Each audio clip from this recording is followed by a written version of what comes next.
Okay, are we live? Can everyone hear me okay? Welcome, everyone. I'm Rick Larson. I'm President and CEO of Sutherland Institute. We are absolutely honored to host this event today. As you probably know, Sutherland is focused on certain key policy areas, and among them are education, free markets, and perhaps in a very important way, religious freedom. So we're grateful to the Sterling Foundation for inviting us to be part of bringing this distinguished group to Utah and to Sutherland.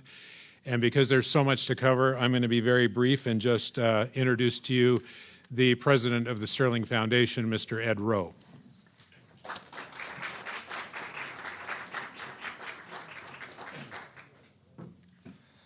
Thank you, Rick. It's a real honor to co-host this event with the Sutherland Institute. And it's quite a historic event because this is the first time that religious leaders and government officials responsible for religious affairs from Azerbaijan have come to our wonderful state of Utah. And as you will see, the group that we have here today will be sharing some things that are of great importance with respect to religious liberty and tolerance. I was fortunate to live in Azerbaijan 20 years ago as a lawyer at that time working on energy matters for an international law firm, and quickly fell in love with the people there and with the culture. And I'm especially grateful that our guests would travel so far to be here. And with that, I'd like to turn the time over to Nazimi Agayev, who is the Consul General of Azerbaijan in Los Angeles. Nazimi.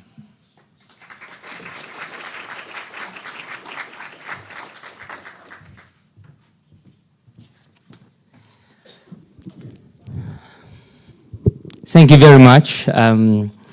It's technology sometimes. So it's a great pleasure to be back in Utah in the Beehive State. It's my third visit here in this beautiful state. I'm based in Los Angeles, cover 13 states, and Utah is, of course, one of my most favorite ones in my jurisdiction. So very pleased and honored to be back here. But this time not alone, with a distinguished delegation from Azerbaijan, and as mentioned earlier, it's the first time that we're bringing this kind of delegation from Azerbaijan to Utah to share the experiences of how different religions in Azerbaijan interact and exchange their lives together in Azerbaijan. You know, Azerbaijan, this is our second independent republic. We were part of the Soviet Union for a long time, but before the Soviet invasion, Azerbaijan was the Muslim world's very first secular democracy in 1918, the first Republic of Azerbaijan, the first secular democracy, and the first one to give voting rights to women in 1919, actually a year before the United States. So we could beat the United States for 1 year, but we couldn't beat Utah. So Utah did many years before. So a lot of progressive history, and Azerbaijan has traditionally been known for its oil resources. But actually today, we're very proud of this diversity in Azerbaijan, this interfaith harmony and understanding in Azerbaijan. I intentionally do not use the word tolerance, because tolerance is about tolerating each other. You tolerate someone you might not like, but you have to tolerate. There are laws, etc. In Azerbaijani case, it's beyond tolerance. It's above tolerance. It's about accepting each other, respecting each other's faith and traditions. And we have here great representatives of three major religions, Islam, Christianity, and Judaism, who came here to share their experience with you. And one last point I would like to mention, you know, in these times of division, in these times when we see a lot of confrontation on the basis of religions, ethnicities, it's so great to see such organizations as the Sutherland Institute, as the Sterling Foundation, who dedicate the time and resources to bringing unity among people rather than division among people. So I applaud your efforts in this regard, and thank you for hosting this event. I'm so much looking forward to the discussion. Thank you.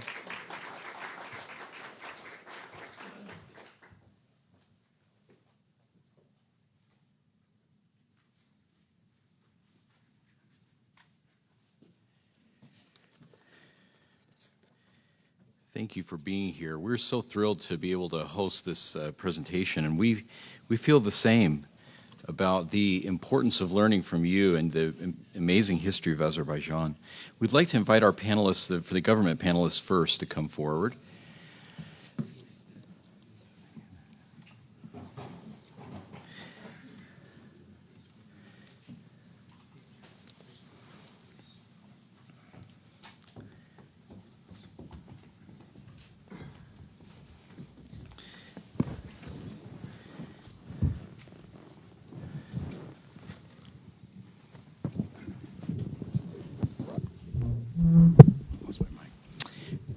Thank you for being here.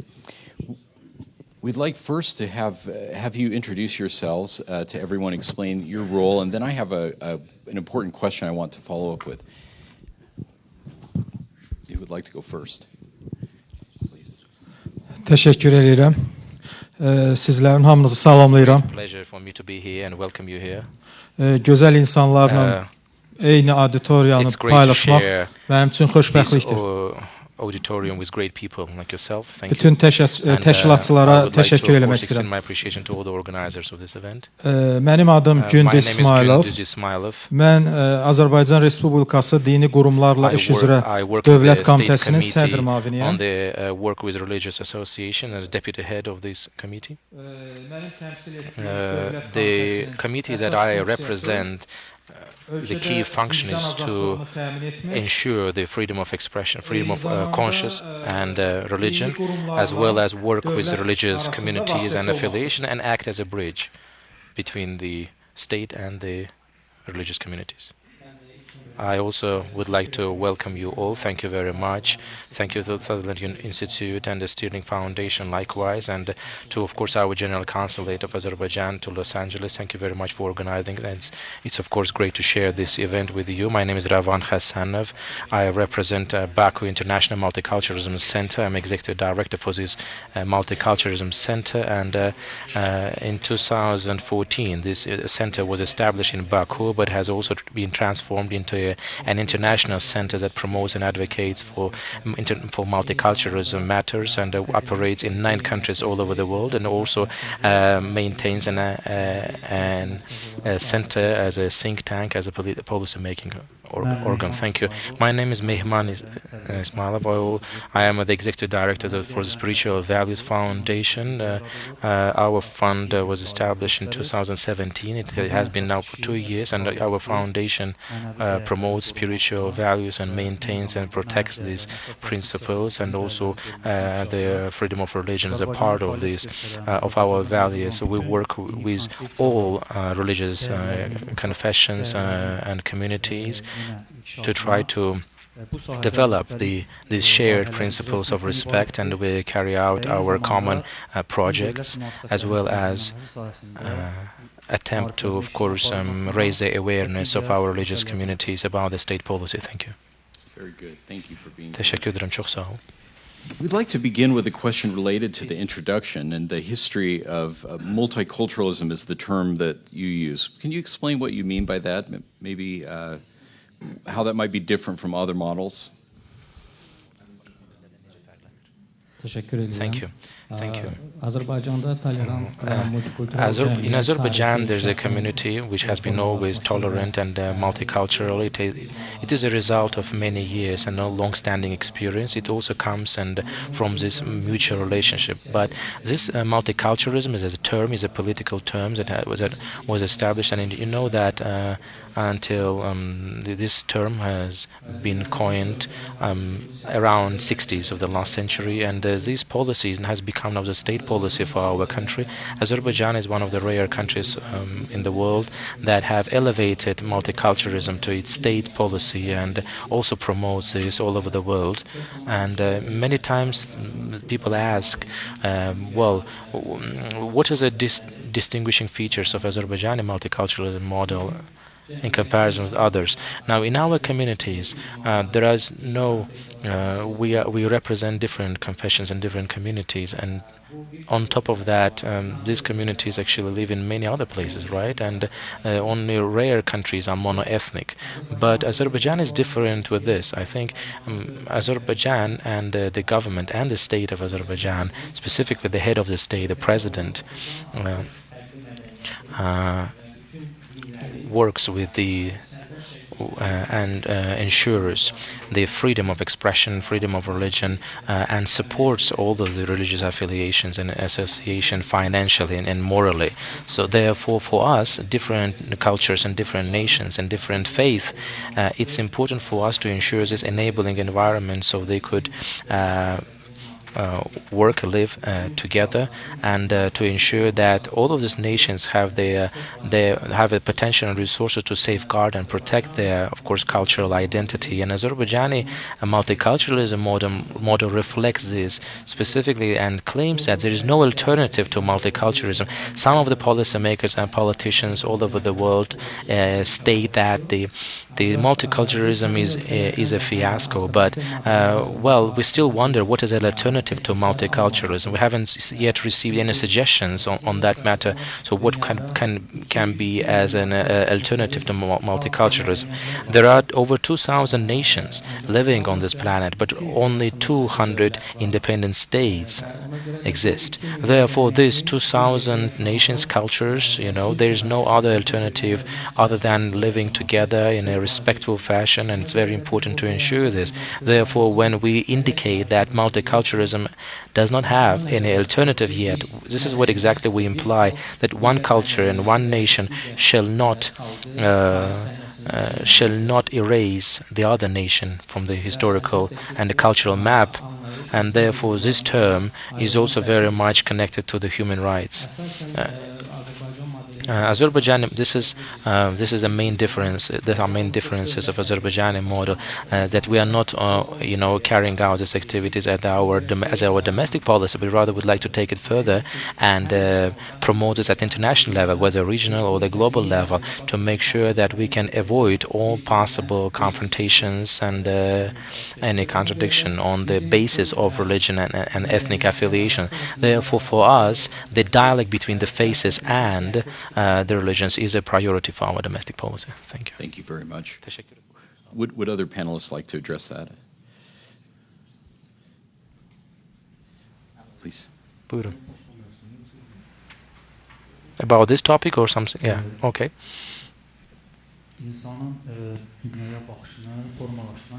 Of course, the society shapes and formulates a view and the opinion on certain matters. When I was a child, I am a Muslim. I was born into a Muslim family, and my grandmom was telling that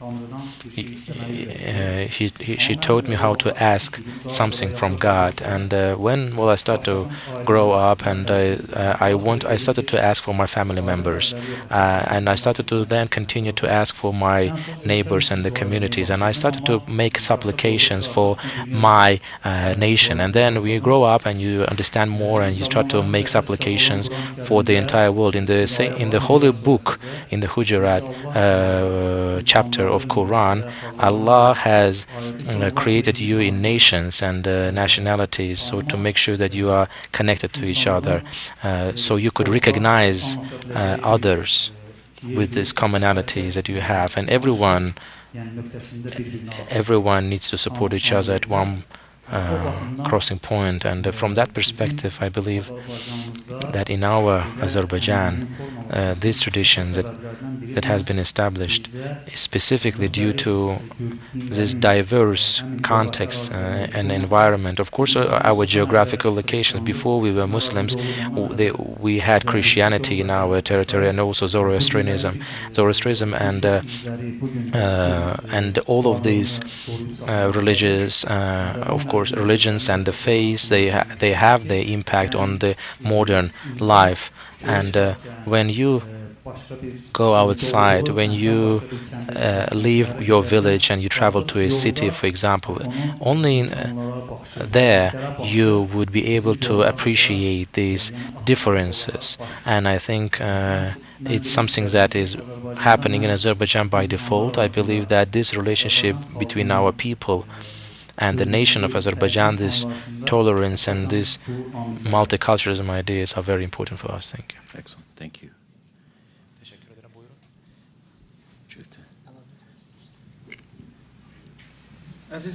Dear friends, this is my second trip to Utah, and in my first and my now second visit, I recall and I think I come to the same conclusion. I love two things in Utah: mountains and the people. In the place where I was born, in this area, also it's a mountainous area where I was born, and in this area, they call people the people of mountains. So that's why we are so close to each other by spirit. And in my understanding, the people who live near the mountains, they are more human, if you like. They are also more hospitable and very friendly. And I think I witnessed this once more, to witness this hospitality from your side. And also, I feel that yourself and ourselves, these multiculturalism ideas and the love for human beings, I think this is a source of this love. I think the mountains that we see. Please. I also would like to emphasize on my behalf that, as an answer to this question, that once Azerbaijan has regained its independence, when we started to carry out our first reforms in terms of our legal basis, the very first laws that were adopted was a law on the freedom of religion. And again, at the same time, when we have adopted our constitution, over 10 norms, legal norms, were established specifically to ensure the safety and the security of our nation in the context of multiculturalism, to lay out this foundation for our future. And also, I need to underpin that in this direction, Azerbaijan has ratified over 50 international declarations and enshrined it into our domestic law. Very good. Thank you. Very helpful answers. I'd like to ask a follow-up question. What about religious radicalism and extremism? That's a question we have a lot. Comments on that? What is Azerbaijan doing to respond to religious radicalism and extremism? Thank you. Thank you for the question. Dear friends, there is a founder of the sociology, Ibn Khaldun. He was a Muslim, and he has an important adage: geography stipulates your future. And our geography, the whereabouts where we are located, of course, is also our destiny. And we are a part of the Islamic world. Now we have Iran on the south, and we have Russian Federation on the west, on the north. So if we look at from the Eastern perspective, from the Muslim world, from these lenses, we are the beginning of Europe. But if you look at us from the European continent, we are the beginning of East. Therefore, we serve as a bridge between these two cultures, the East and West, a bridge. And this has been the case for centuries. And for centuries, Azerbaijan played a role of the bridge and as a connector between these two continents, very successfully. But also, there is also a cost that you need to pay for this. And this cost is that today we are very close to the conflicting areas. For example, Syria is one of them, Iraq, Afghanistan. We are very close to these areas of conflict. And sadly, that this wind that comes from these areas also has an impact on us. And yesterday, I said this in the meals that we shared yesterday. Recently, the United States Commission on the Freedom of Religion, the vice president of this commission, was paying a visit to Azerbaijan, and we discussed many issues about the freedom of religion and so on. And we heard something that from them, that your region and your neighbors, and we understand that you are not neighbor in Canada. We understand that your neighbors are different. We understand it very well. It's perfectly clear. But even if Canada is not your neighbor, we want you to be the United States. The point is that the government of Azerbaijan has commitments. The priority for us is to ensure, of course, the freedom of conscience. And 96% of our population are Muslim. 4% are non-Muslims. This includes Jewish, Christian, at the same time, other religious minorities and representatives such as Baptists, Adventists, Jehovah's Witnesses, Lutherans, and others. And in this geography, in this we're about to ensure the freedom of conscience and religion is not an easy thing to do. I mentioned the aspect of geography for a purpose. In this geography, to ensure the freedom of conscience is not, again, an easy thing to commit to, and there are threats, of course. But, well, in other words, if we talk about, for example, freedom of conscience in the United States, it's not something topical. But for countries like ourselves, if we look at it from an extremism or radicalism perspective, of course there are potential security threats, and we are forced to deal with it. And in other words, for us, the freedom of conscience is yet one of the priorities, and the security matters is another priority, and we need to work with these two matters simultaneously. The state policy on religion, of course, is based on this, and the policy in general of our country, first of all, you need to ensure the security for your citizens, and second, of course, you need to go for the freedom of religion and thought. I would like to give you a couple of facts. For example, in the fight against terrorism, in the fight against terrorism, extremism, radicalism, we have good allies, and one of these allies is the United States of America. If you just Google it, if you go for and try to find, just to type it, fight against terrorism, you would be able to see the list of the countries that support this fight, and you would see the list of the countries where you would see the name of Azerbaijan. And on top of that, Azerbaijan is also fighting against terrorism as a country also who has suffered from the terrorism.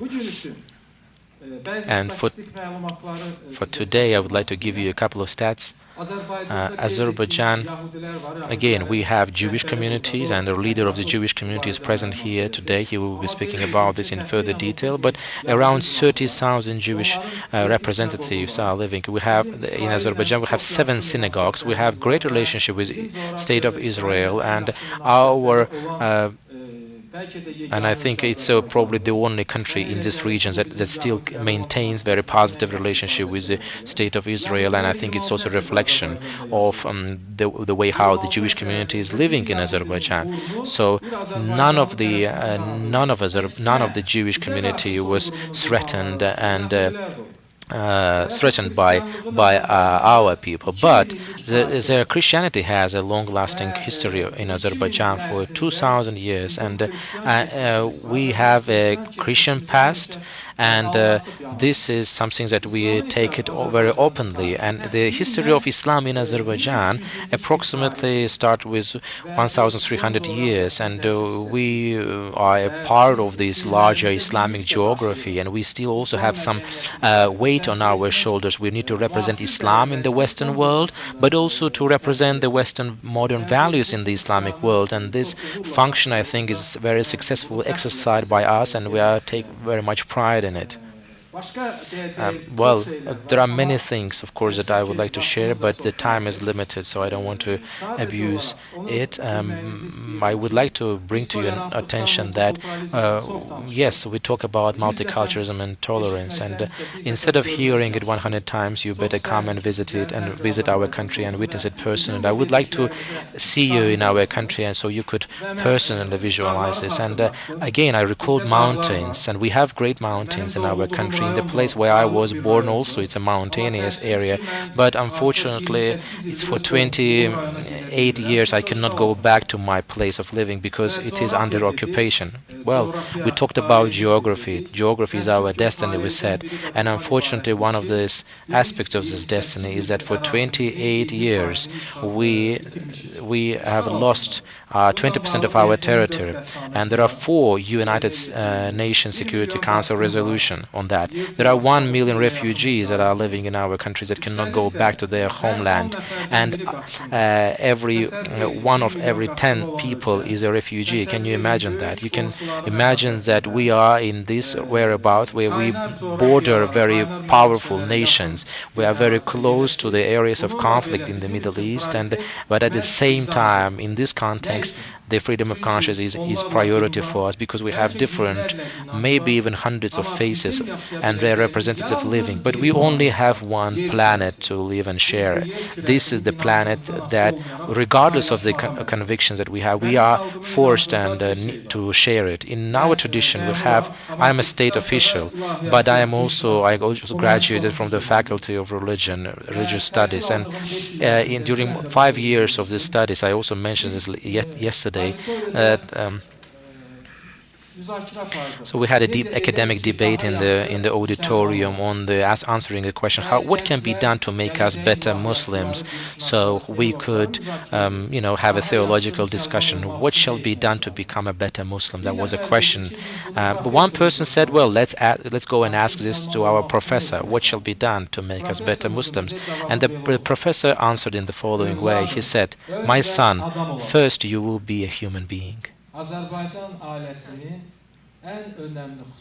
The main aspect of Azerbaijani family is this, that we are not there to bring up a better Muslim or better Christian or better Jewish. Before we do all of this, we need to bring up a good human being.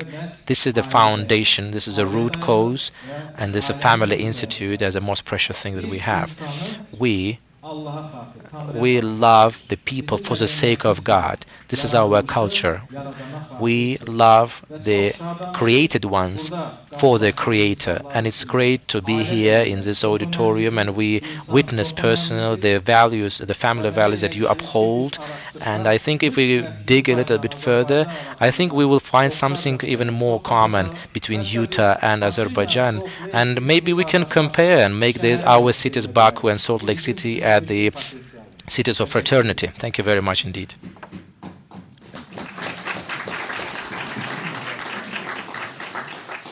We hope so as well. Please.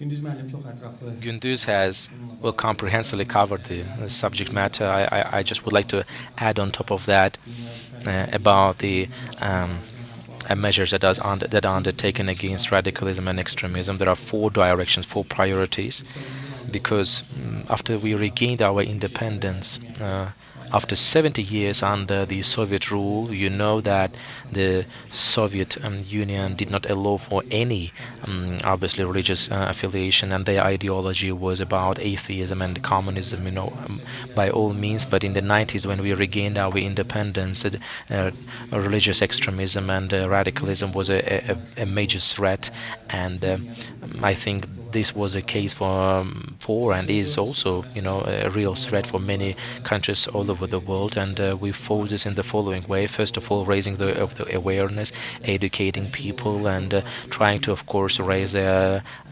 religious level, their knowledge of religion, to share the historical perspective. Because in the case where you have educated people, of course, it's not easy for the religious extremists to pump into that and give and radicalize people. And also in terms of the legal perspective, our legal basis and legislation in general has been amended to include specific provisions. I think in the 2015 there's an additional draft law that was adopted by our country. And the third is a law enforcement, of course, how to build this relationship with this with our our law enforcement agencies. Of course, they need to work hard to make sure that they can keep this under control and work also with the people who would like to export their alien understanding and perception of the religious, of the faith in general. We worked also a lot with international organization, and I think in that perspective, we worked with the leading countries of the world, and to ensure that we can exchange the experience. And if we can now lead the policy of multiculturalism, I think all of these four directions in a very short period of time have been very instrumental and provided us with the necessary result that we all expected. I think in the very common, ordinary people in our country, they feel this environment of fraternity, and but there is of course a lot of measures and efforts undertaken behind the scenes. Thank you very much. Thank you. Please. Buyurun.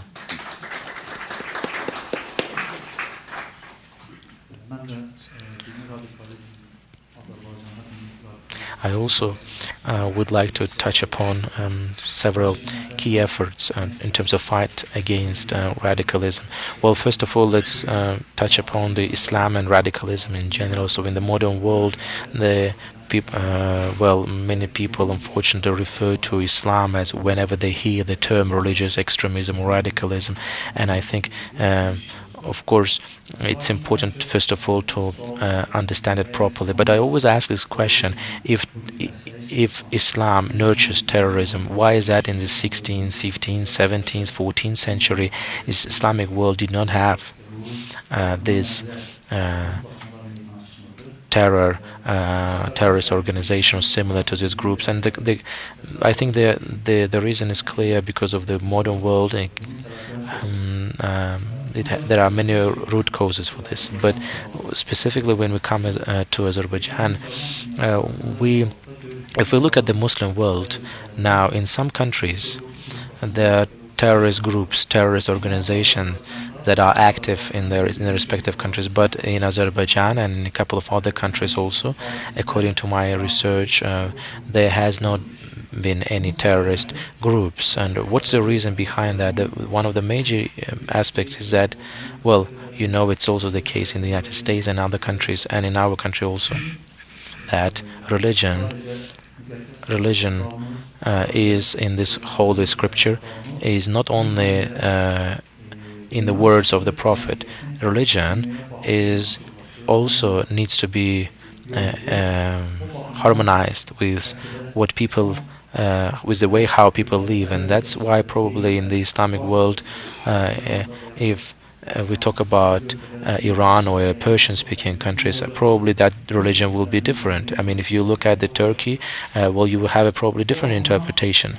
From that perspective, I think the environment that people live, their culture, their worldview, of course, also very much represent the religion they belong to. If we look at Azerbaijan, for example, historically, we have this love and compassion,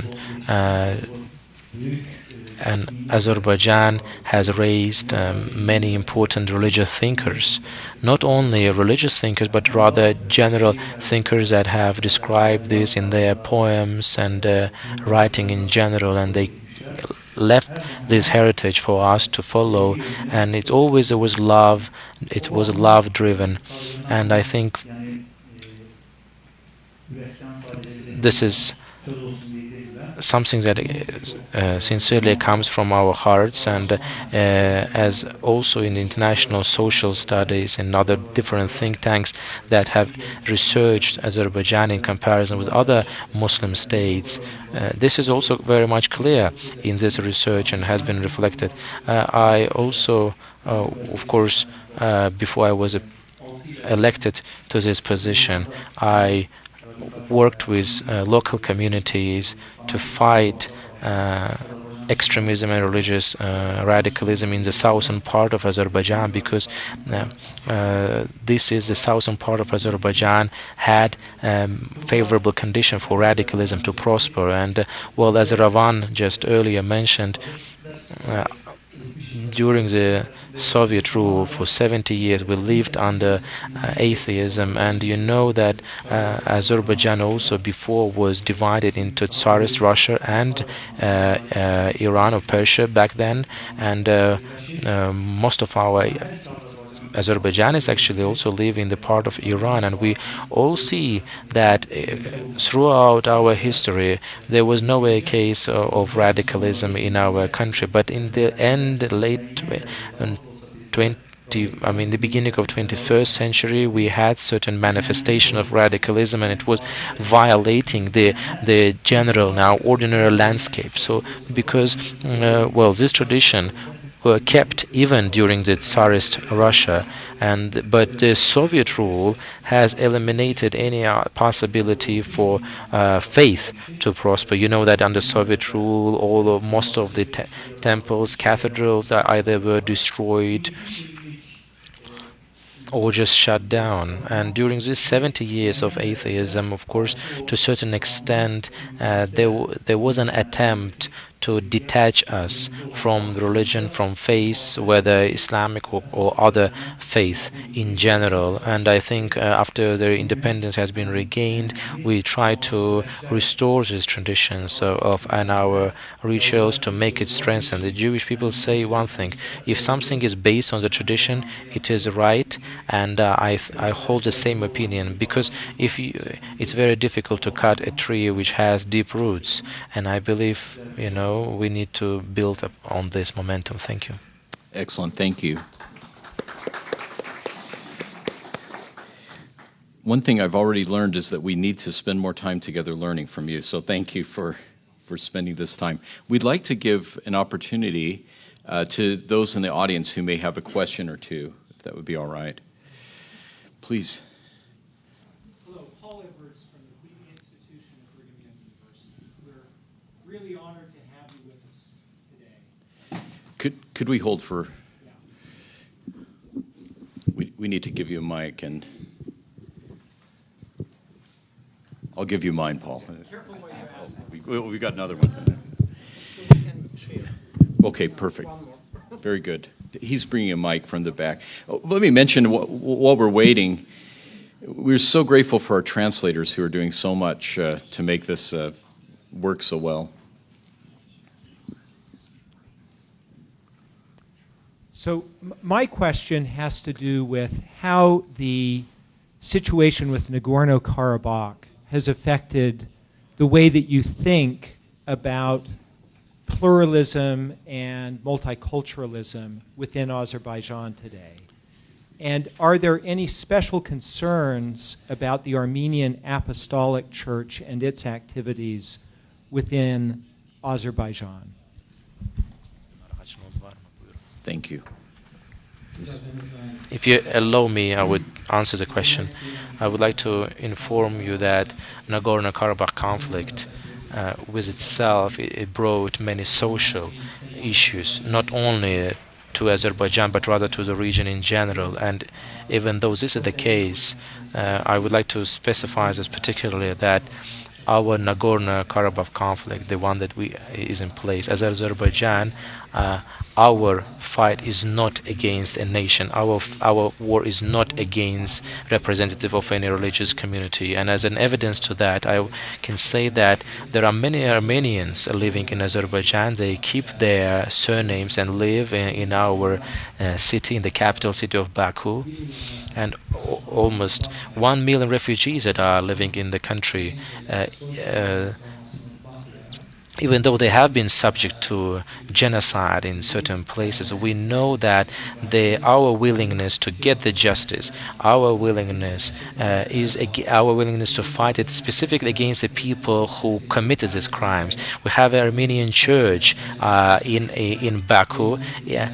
Also, we publish the books in Armenian language, because we believe that the people who live in Nagorno-Karabakh area, they will become the citizens of Azerbaijan in the end of the days, and even though with Armenian origins, they would be able to cherish and maintain their values, their language, and their principles. Our multiculturalism policy is not about exclusion. No, it is about working with different representatives regardless of their religious or ethnic affiliation. There is no way for hatred in this society. Couple of aspects, if I may. Well, in fact, during my statement I also touched upon this. Well, unfortunately, after the collapse of the Soviet Union, as a result of this phenomena in our region, we have inherited, quote unquote, one of the problems is Nagorno-Karabakh conflict. And for 30 years, over 30 years, that this conflict has been protracted and this situation has not been solved yet. And we can say that not even the smallest distance has been covered for so many years. 25 years ago, Azerbaijan has lost 20% of the territory. It's the same 20% now. We have 1 million refugees 25 years ago. It's the same 1 million refugees, and their number is growing. And, well, I am also one of these refugees who flew. When I was internally displaced person, I was 10 years old. Now I'm 38. And it's very odd and strange. I would like to share this experience with you. In the village where I was born, there were no Armenians living in the village where I was born. But now, under this occupation, there is no single Azerbaijani living in these areas. Ethnic cleansing, and that's it. And look at this. Look at the destiny. In 2010, in April, the religious community leaders have gathered in Baku for the religious summit. It was the first Baku summit. And also in this summit, I participated there. And the Armenian Catholic Church representative, Gari, again also participated in at this event, and I was instructed to basically to give a tour to the Armenian Catholic Church representative, and I took him to the church. Of course, I accompanied him everywhere, and these are the words that I told him, and I would like to share this with you now. In the village where I was born, today, my grandfather, my ancestors, all the graveyard, all the cemetery was demolished. Look at what we have now. An Armenian religious leader, I took him to an Armenian church in downtown Baku. And in my understanding, I think this shows, I think it's the best example of our attitude to the issues that we have and to Armenians. It's not about the hatred towards any group of people, but unfortunately, some of the people are the nations that suffer from these policy of invading the people, the elderly, the children, the women and men, entire humanity. And I think Nagorno-Karabakh problem is the solution of this problem. Minsk OSCE group, you probably know about it. One of the chairs of this OSCE Minsk group is the United States. And of course, well, for obvious reasons, we are working very hard with the United States and the community of the United States. Your position on this conflict is very important to us. But you can rest assured with one thing, that none of the conflict, no weapon, no threat will change our ways in terms of appreciating the human nature. Thank you. Thank you very much. We need to move to our religious panel, and so we'll need to plan soon to be in Azerbaijan having this discussion. So we can, very good. So thank you very much.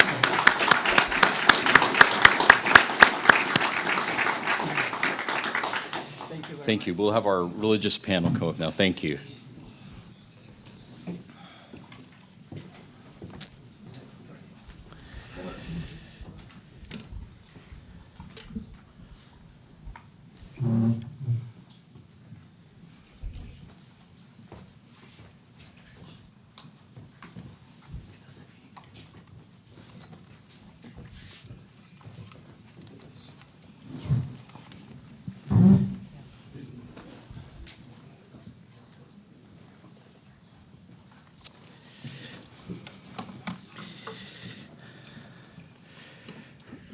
Very, very helpful. Thank you.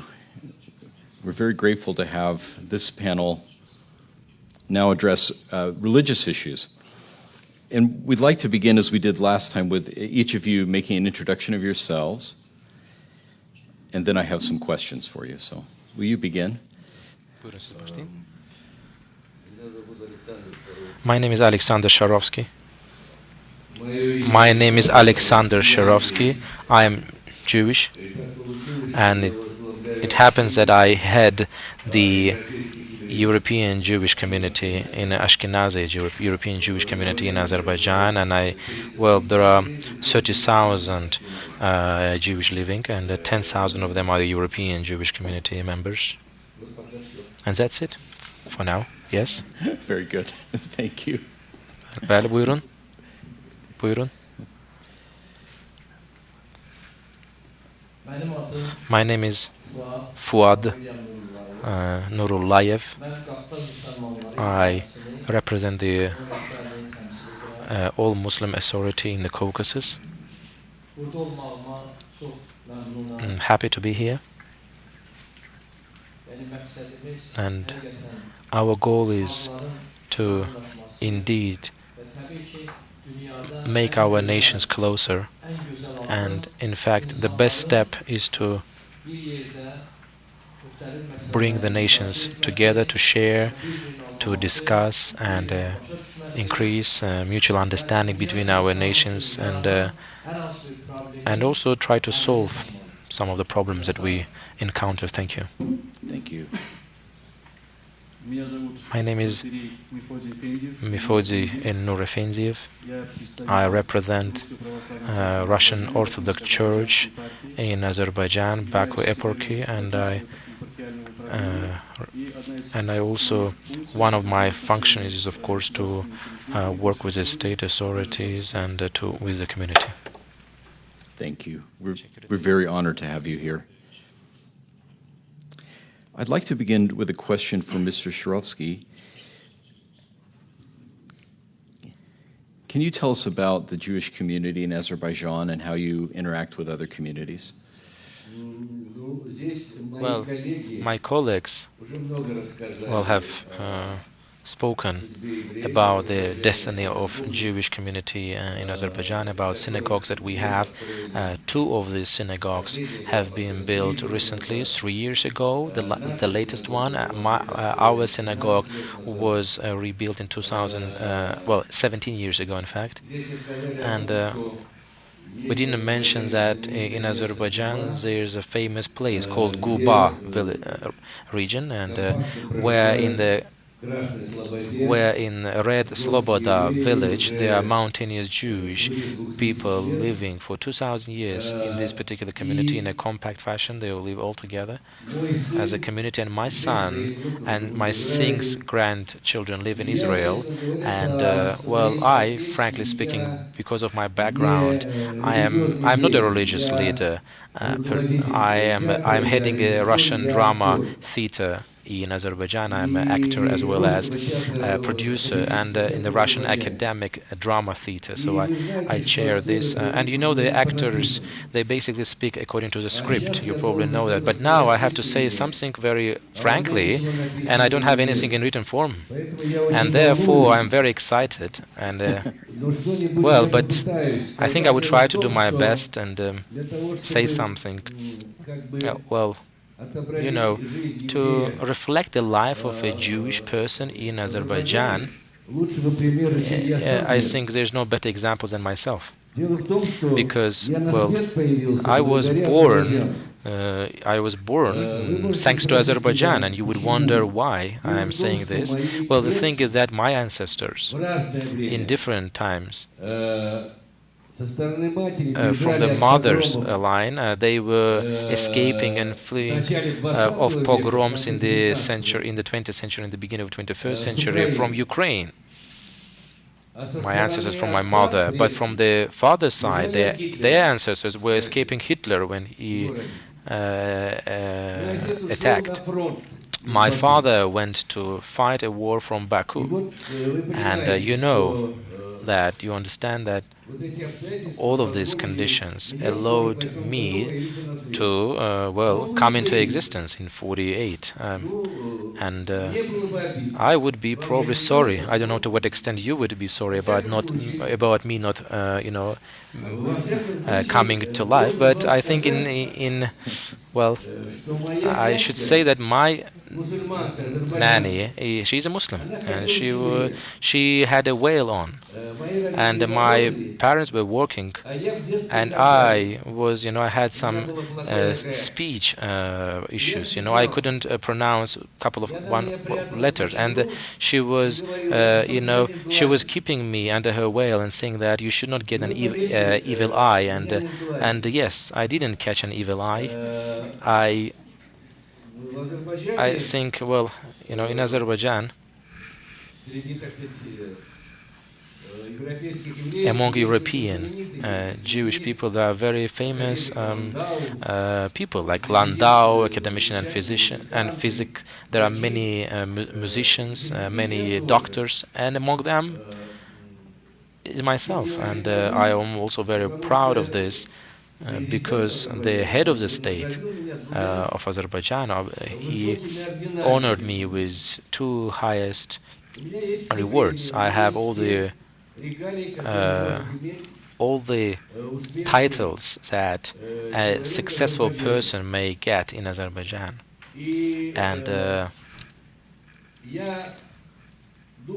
and I thought, before I came to Salt Lake City, I thought that the only place in the world where people may live in peace without any regard to their religion, I thought it's the only place it was Baku in Azerbaijan. But you know what? Yesterday, Ed and Nicole, who hosted us, they took us somewhere to the mountains where it was snowing, to a ranch, I think. And there we met. I mean, it's the first time for myself when we saw a family of Mormons, and they are very young, the mom and dad, but they have 9 children. And they have many grandchildren. And, well, if I were smart, I wouldn't go and become an artist and an actor. I wouldn't become an actor. I would become maybe a doctor or something else. But since I'm not that smart, I really feel everything with my heart. And that atmosphere, that environment that we had in this mansion, and there was, it was snowing, and they loved each other, and they loved us when we came, and I think this is something that will remain with me for good.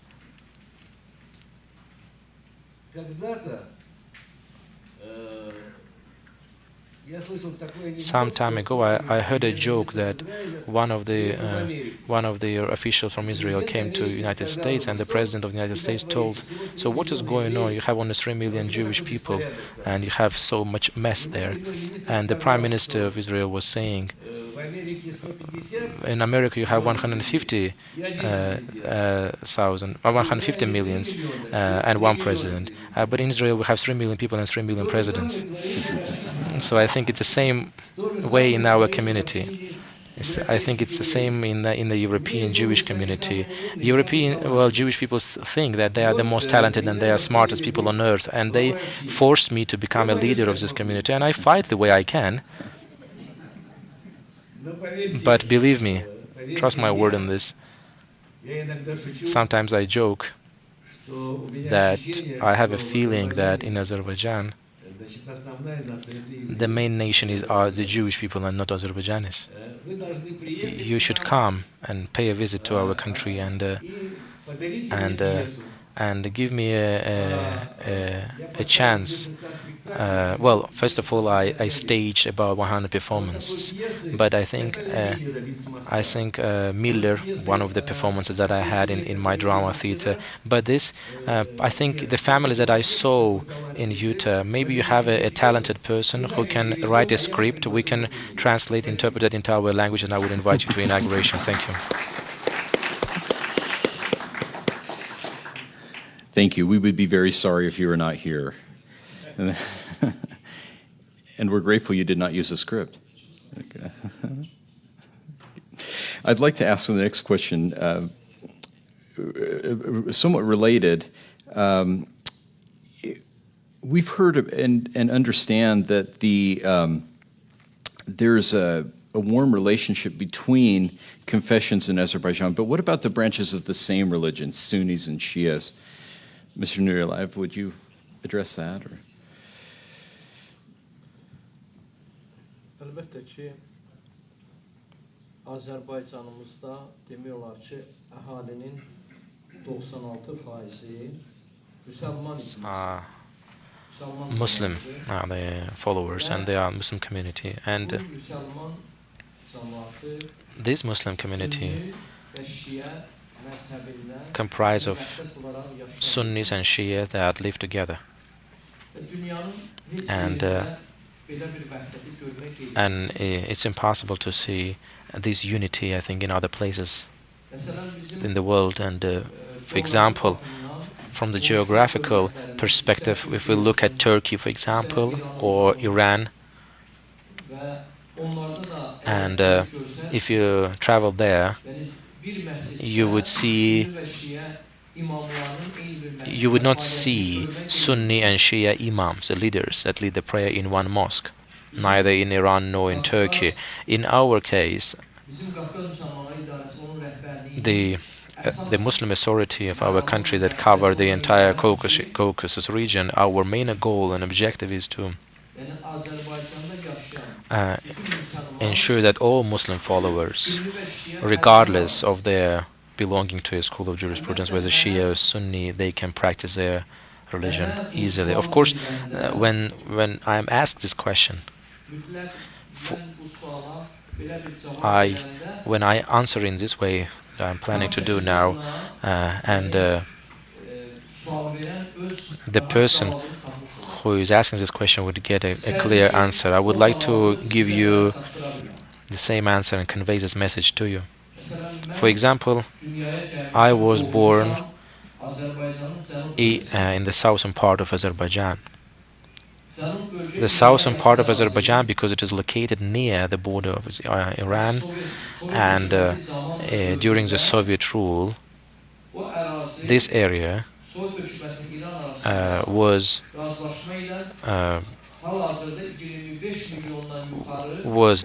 detached from the Soviet Union and given to Iran, which resulted in 25 million of Azerbaijanis living there. But in the modern Azerbaijan, we count only with 10 million people living in the present Azerbaijan. So if we look at the southern part of our country, maybe 1 or 2% of these people will be Sunnis. 98%, 99% of the followers of Islam are Shia. I was born there, and I was trained as such. But, well, the time passes by, I married, and my spouse, the woman I married, is coming from the western part of Azerbaijan, and these Azerbaijanis living there, they are coming from a neighborhood called Borchali. And in this area, they are neighboring Georgia. In the west. So during the Soviet time, this area was under Georgia.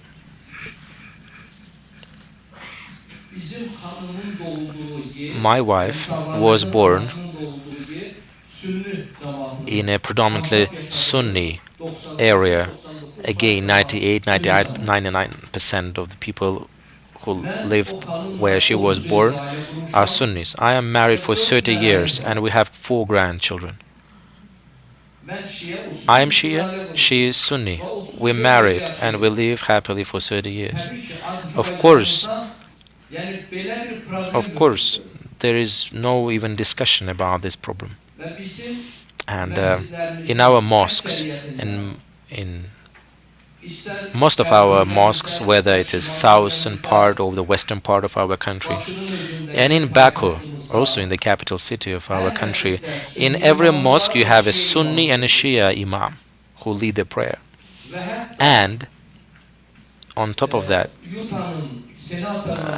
one of the Utah senators, we have had a meeting at your Senate just recently, and the senator visited Guba and met with different religious communities, and when he was visiting Haydar Mosque in Baku, he walked, he got information about the mosque, and what was that he saw in this mosque.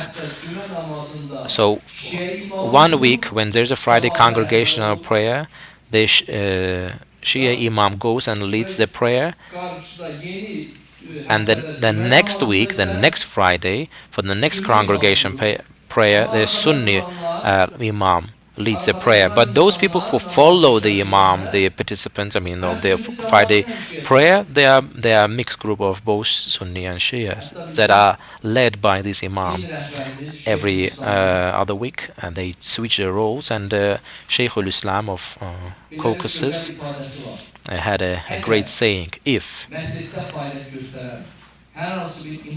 an Imam in a certain mosque raises these questions of differences between Sunni and Shia, this person cannot be with us. We are brothers.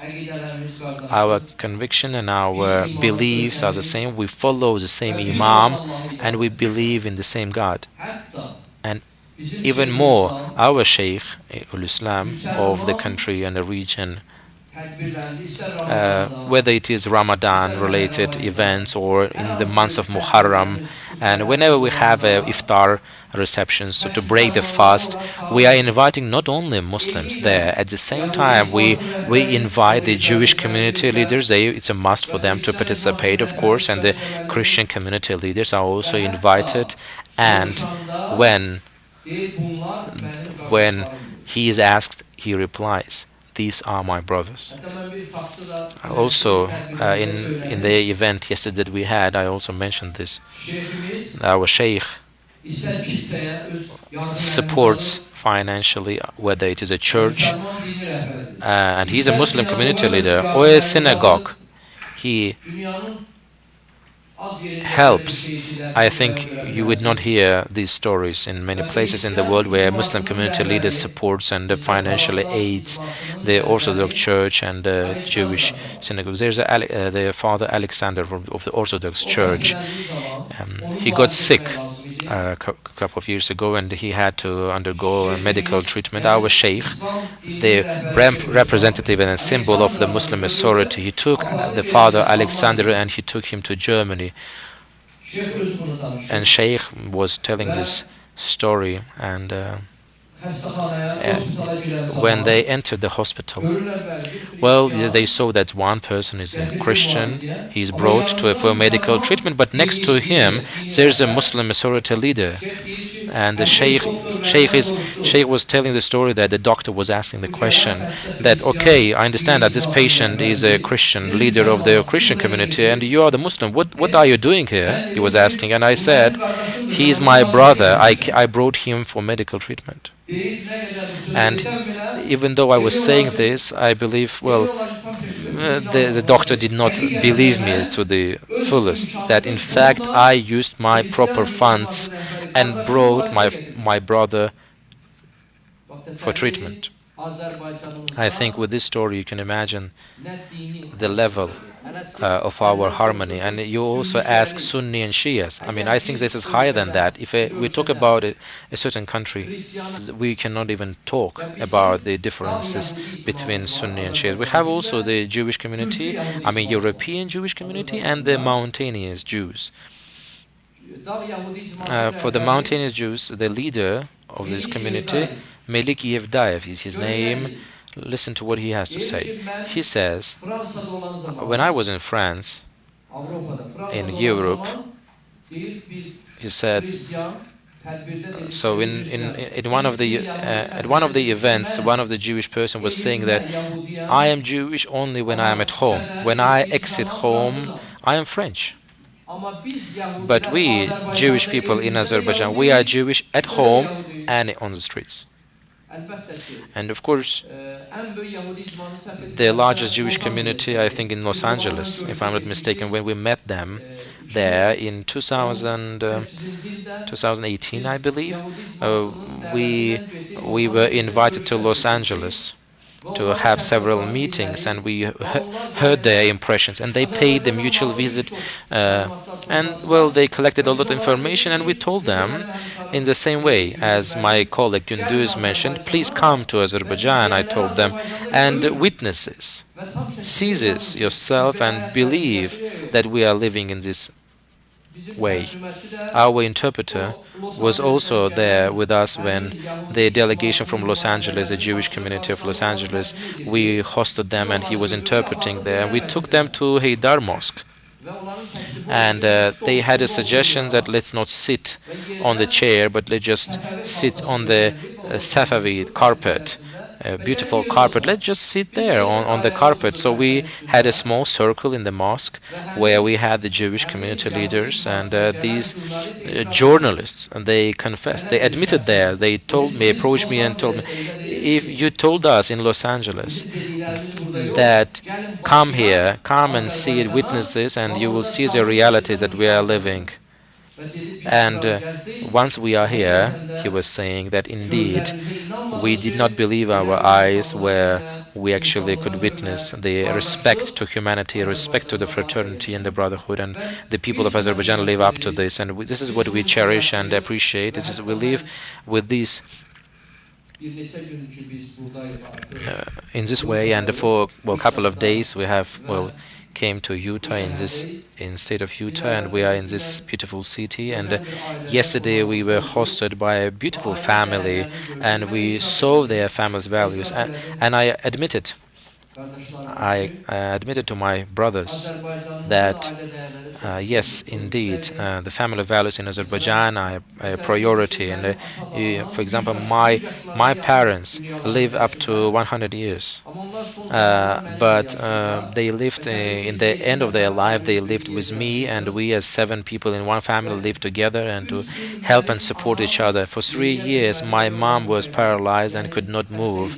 She was sick, and we hugged her. We took her to the bathroom to brush her hair, to take care, and our children also saw and witnessed all these acts of care, and they understood the importance of paying respect and tribute to the elderly and to show compassion to the small ones. These are the family values that we need to uphold. If today's family brought up with these values, they will respect the humanity by all means. In the Holy Quran,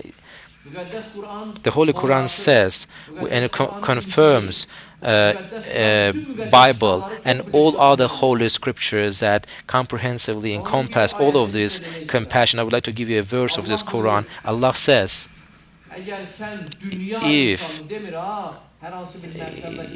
He says, if you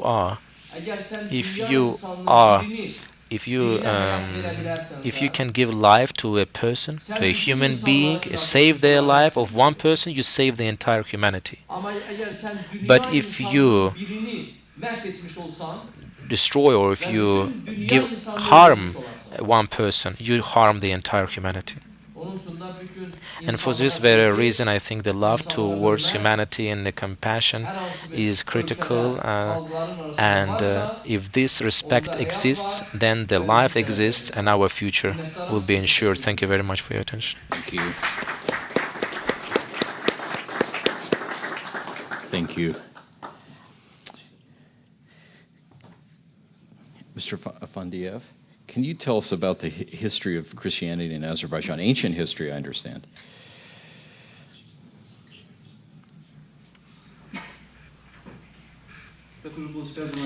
Well, as it was said earlier, the Christianity in Azerbaijan dates back to 2,000 years. And with this first sermon on Christianity in the modern Azerbaijan, one of the disciples of Apostle Bartholomew, who was killed by the pagans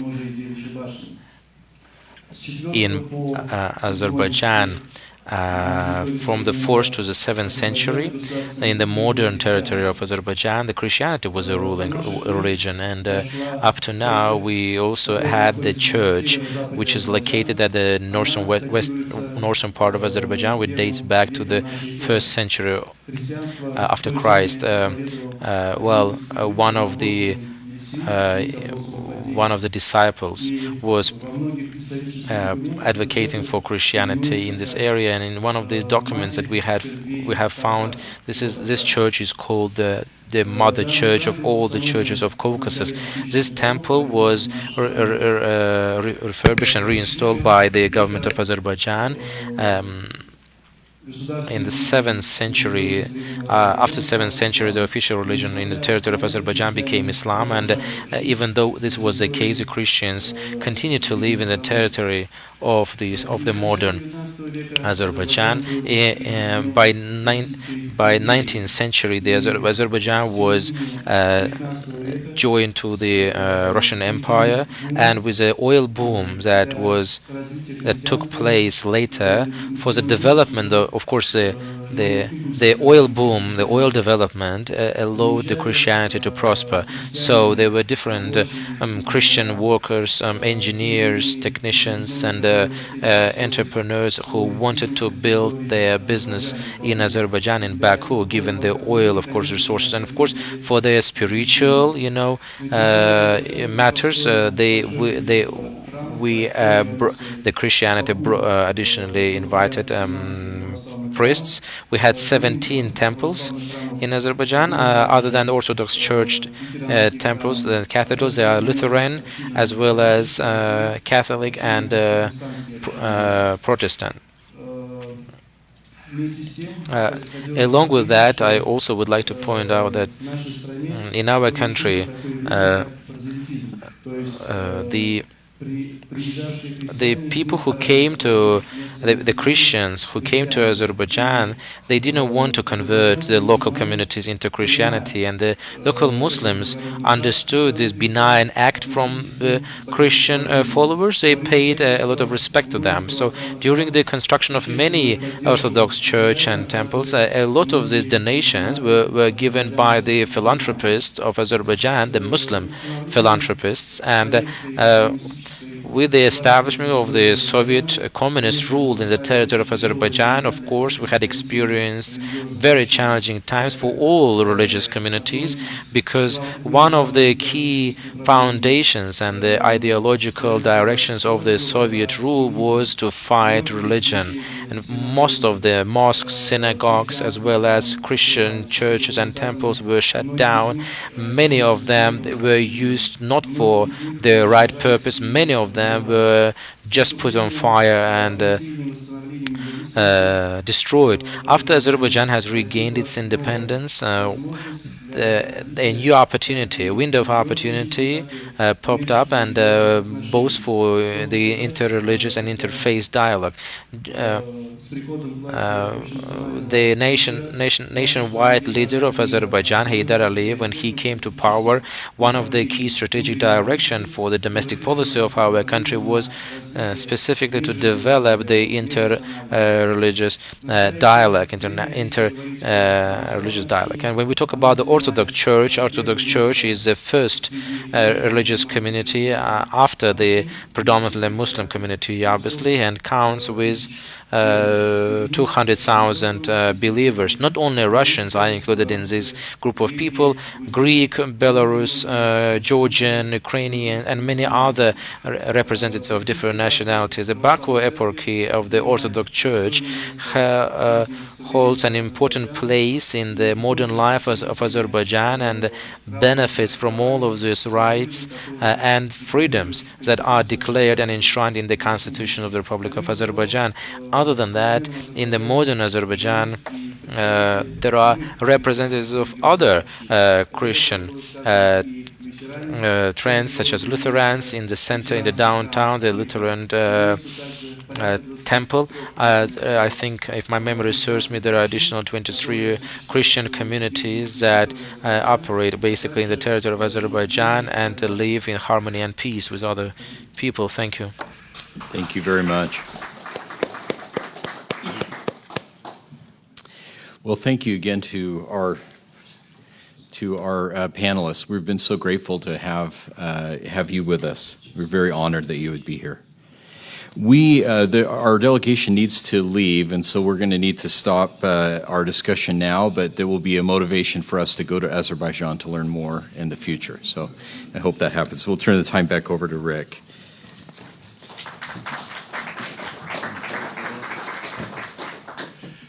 It seems that all too often my task is to bring interesting conversations to an end, but in reality, it's out of respect for these distinguished guests to get them onto their next appointment on time.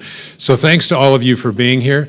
We will be sharing the content of this through transcript and through social media, and we'll be examining many of the points made through some of our own analysis for months to come. So we invite you to keep track, and of course we invite everyone to visit Azerbaijan. I'd gladly jump in if anybody's planning a trip. So thank you again. Thank you to all of you. As I told them in our introductory meeting, I feel a deep sense of friendship because of our shared views. So thank you. We appreciate having you.